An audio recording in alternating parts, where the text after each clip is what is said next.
Hello, it's Thursday, June 8th, 2017. You are listening to Inception Radio Network, voice of the fringe majority.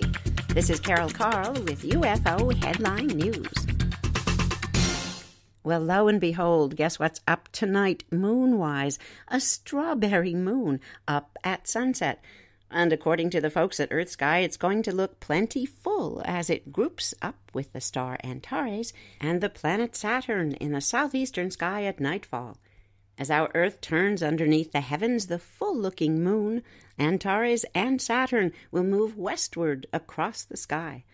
The celestial threesome will climb highest up tonight around midnight, and they'll sit low in the west until dawn June 9th.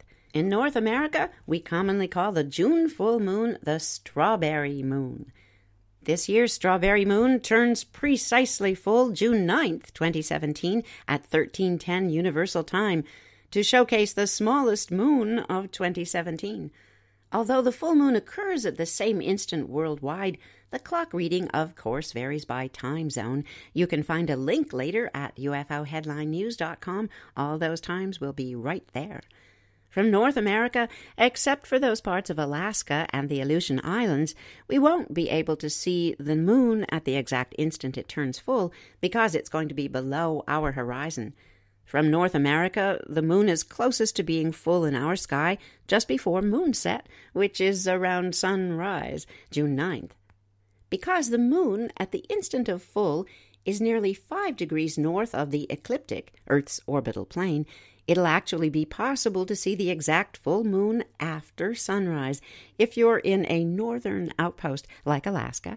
For instance, at Anchorage, Alaska, June 9th, 2017, the sun will rise at 4:25 a.m. local time, and the moon turns full at 5:10 a.m. local time, setting at 5:31 a.m. up there.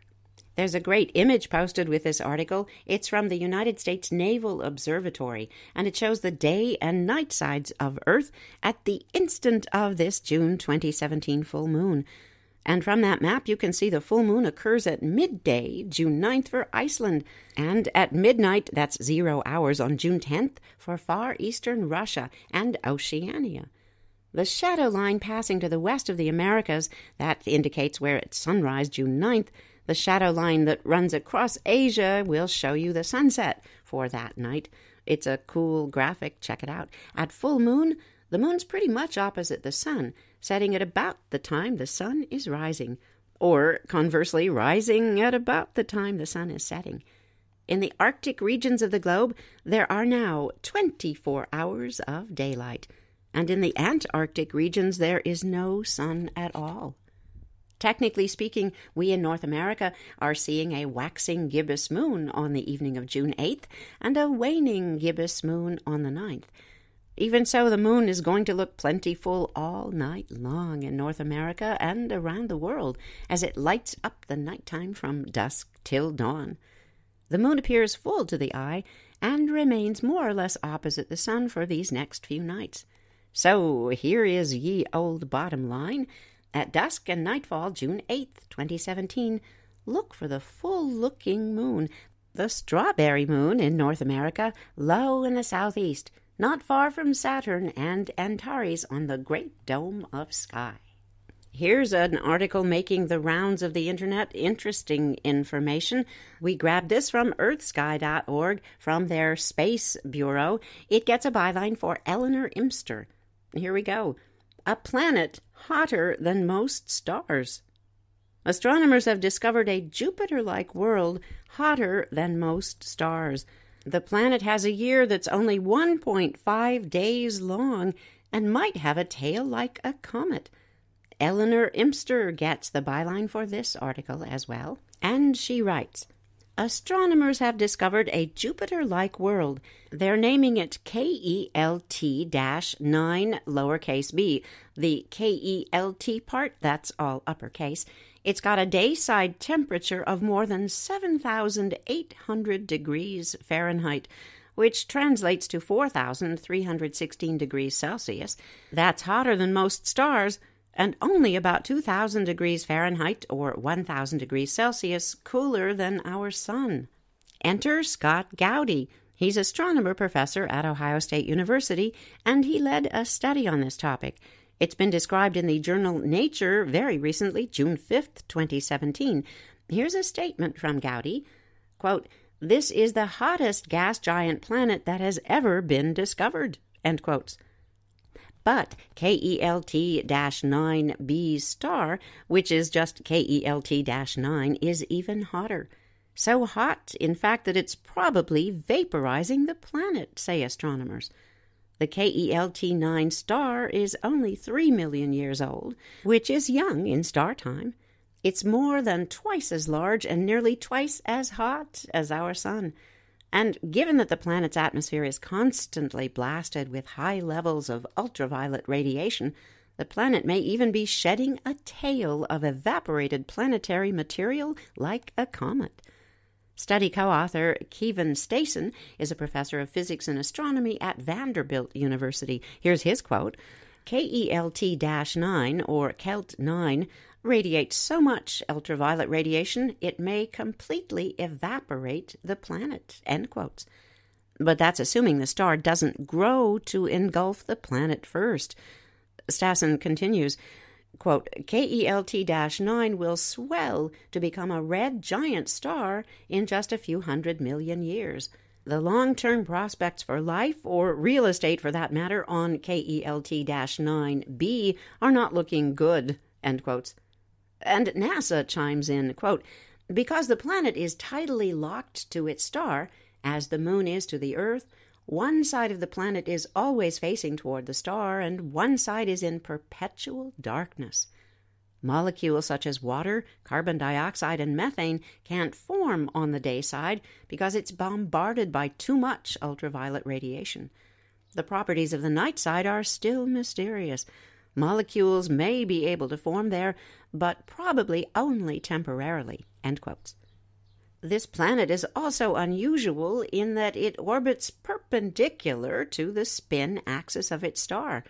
That would be analogous to the planet orbiting perpendicular to the plane of our solar system.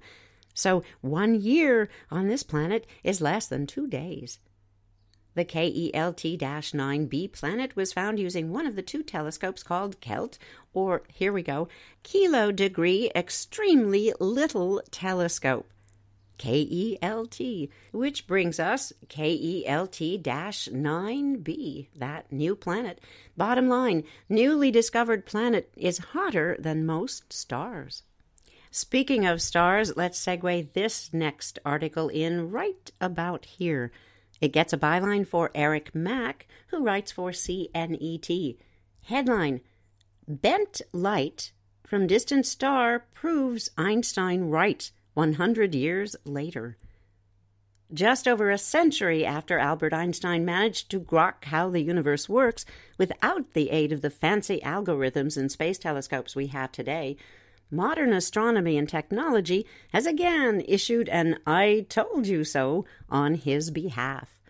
Einstein's general theory of relativity predicts that the gravity of stars acts as a kind of magnifying glass for other more distant stars when a nearer star passes in front of them. This is because the gravity of huge objects like stars actually causes the fabric of space to curve around them. Einstein surmised that as light from more distant stars passed by, it too would be curved or bent by the foreground star's gravity. But observing this effect would require a near-perfect alignment of 2 stars from the vantage point of Earth. Quote, "When a star in the foreground passes exactly between us and a background star," end quotes. This is Terry Oswalt of Embry-Riddle Aeronautical University explaining. He continues, "Gravitational microlensing results in a perfectly circular ring of light, a so-called Einstein ring," end quotes. Einstein rings have been observed from much larger, brighter cosmic objects like galaxies or supernovas behind a foreground galaxy. But finding that perfect alignment of a pair of single stars is tricky. Some evidence of the effect came in 1919, when curving starlight could be measured around a solar eclipse. But observing light bending around a star beyond our own solar system was a far greater challenge. In 1936, Einstein wrote in the Journal of Science that he felt there was no hope of ever observing this phenomenon directly. However, on Wednesday, a new study published in Science provides the first evidence of Einstein's, quote, gravitational microlensing, end quotes, by a star other than our sun. Using the Hubble Space Telescope, an international team led by Kailash C. Sahu of the Space Telescope Science Institute measured the deflection of light from a distant star as it passed in front of a nearby white dwarf star. That star's name is Stein 2051b. This happened several times over a 2-year period. While the two stars weren't in perfect alignment, they were close enough that the asymmetrical version of an Einstein ring that the astronomers observed still demonstrated the bending of light that Einstein had predicted. This allowed them to measure the mass of Stein 2051b and determine what the star is made of, which has been a long-standing mystery for scientists. In an article accompanying the study in the journal Science, it's noted that mass is, quote, the single most important property of a white dwarf star, end quotes. The research by Sahu and colleagues provides a new tool for determining the masses of objects we can't easily measure by other means. And having a new tool for measuring those masses of white dwarfs is particularly useful, given that 97% of stars in the universe will one day become, or already are, white dwarfs. They tell us about our future as well as our history. And if history is any indication of the future, it tells us that Albert Einstein will likely continue to be proven correct as our technology continues to catch up to his predictions. And how cool is that? Check this out for coolness. It's UFOstalker.com cyber sighting road trip time. We're going to start with a black triangle sighting in Herrin, Illinois. That's spelled Herrin.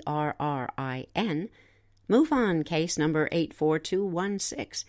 It's an older sighting. It's from May, but the end of May, so not that old, this year. It wasn't reported till the 5th of June. Here's the summary. Large triangle shape flying extremely fast. No lights. Very low. No sound. Sighting specifics provided by this witness give us a viewing distance 501 feet and then becoming 1 mile. The altitude was 500 feet or less. The sighting duration was quick, 5 seconds. Object features unknown. This object flew in a straight line path, and its shape, well, we heard previously, is a triangle. The maximum temperature at the time of this event was 84 degrees Fahrenheit, 29 degrees Celsius. Minimum temperature, 62 degrees Fahrenheit, 17 degrees Celsius. Maximum visibility was 20 miles, 32 kilometers. The minimum visibility, 10 miles, 16 kilometers. And it's noted that at the time of this sighting, there was nothing abnormal about the weather. Let's read the sighting, first person. While outside, me and a friend was testing out my new telescope, trying to focus in on Saturn. We was out there for around an hour, so we were trying to figure it out. I was almost dialed in on Saturn with the sight scope when my friend quietly but urgently told me to look and nudged me. When I looked at what he was pointing at in the sky, at first I was thinking it's a shooting star. But this was no shooting star. We saw a triangle-shaped ship flying very fast and very low. It was really more like a glide with no noise, no lights. It was only about 5 seconds, but long enough for both of us to tell this was something neither one of us was supposed to see. It was almost like a camouflage, a silhouette in the night sky. I'd say this thing was about 400 feet wide and 300 feet long. Now, I can't say if it's related or not, but I've had some weird physical and psychological events following this encounter. Gentle listeners, the witness leaves us on a bit of a cliffhanger here. There is no punchline. We don't know what this weirdness, this high strangeness was. Oh boy, don't we all want to know. If you want to know what happened in North Olmsted, Ohio, well, here we go. It's MUFON case number 84031. The date of this sighting is the 27th of May this year, and it was reported May 28th. The summary: we saw bright orange light flying in straight path, west to east. Sighting specifics: well, viewing distance 501 feet to 1 mile. The altitude was over 500 feet, and at the time there was no cloud cover over North Olmsted, Ohio. The sighting duration was 1 minute 31 seconds. Object features, well, they're simply described as none. The object flight path, straight line path, and this object was shaped like a circle. Here's the weather report. Maximum temperature 66 degrees Fahrenheit, 19 degrees Celsius, dropping down to a minimum 59 degrees Fahrenheit, 15 degrees Celsius. All those visibility factors, maximum, mean, and minimum, were the same, the standard 10 miles, 16 kilometers. And nope, nothing abnormal about the weather here. Let's read. My neighbor and I were standing outside enjoying a fire when he pointed up and said, "What's that thing?" I then noticed a bright orange light orb to the west. We began to try to identify this craft. We eliminated the fact that it could be a fixed-wing aircraft. I thought it could be a helicopter, since there is some helicopter traffic in the area, but we soon eliminated that as the object continued flying east toward us. It made no sound, and the bright orange light was not normal for a helicopter.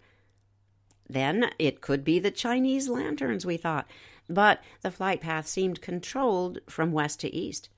My neighbor ran to grab his wife. I took my phone out to begin filming this orange orb, but then it pulsated and it fizzled out the second I attempted to film it. This was most definitely unusual, as we do have air traffic in the area, and since I'm familiar with most of these aircraft and I can identify most aircraft, well, I'm curious to see if we can identify this orange object and see if there are any other witnesses. Oh, a perfect place to remind you, gentle listeners, if you're not aware of this already, ufostalker.com offers a place to comment, provide your input, your analysis, and most critically, if you saw that thing too, the posting witness would love some sort of feedback. What do you say we glide on down to San Antonio, Texas? MUFON case number 84146. Date of the sighting, 6/2/2017. Date submitted, 6/3/2017. In summary, 2 lower and 3 higher, but together, flying in northwest direction. Sighting specifics: viewing distance over 1 mile, altitude over 500 feet, no cloud cover. Sighting duration 15 minutes. Object features none. Object flight path, straight line path. Object shape, other. There isn't any weather report, but here's the report itself. My wife and daughter and I were getting a snow cone at the corner of Bandera Road and 1604, and as we got into the car, my 23-year-old daughter said, "Hey, Dad, why are those planes flying so close together?" As I looked into the sky, I saw what my daughter was talking about, and I made a joke. "Hey, look, those are UFOs you just found."